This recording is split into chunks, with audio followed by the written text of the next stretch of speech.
Much love, and I'm Wayne Johnson with Doc and Queen Ministries. Got a short lesson for you today, coming from Job chapter 9, verse 4, and it reads, God is so wise and powerful that no one could oppose him and survive.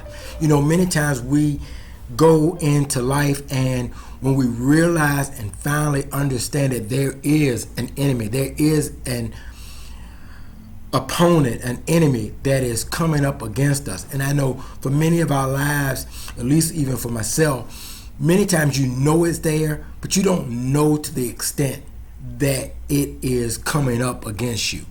But when you get into a point that you finally do learn, you get to understand. And sometimes when things don't happen the way you want, when you want it, and how you want it, you be questioning, well, God, since you can do this and you can do that, why hasn't it happened?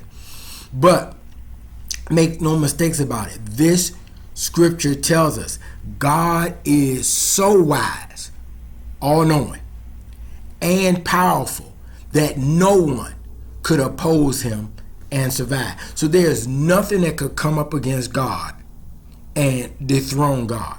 And so we have to remember that in the back of our mind, that as long as we're in God's hand, we always have the one who can win, who can change things, who can make things happen. No one can oppose him, not no one. So if we are on God's team, we're always on the winning team. God wants us to know that. And sometimes when God doesn't operate when we want him to operate, we think that there are things that is hindering or can come against him. But God lets us know here that no one can oppose him. Why? Because he's too wise and he's too powerful. So no one could survive. Take care. God bless. And once again,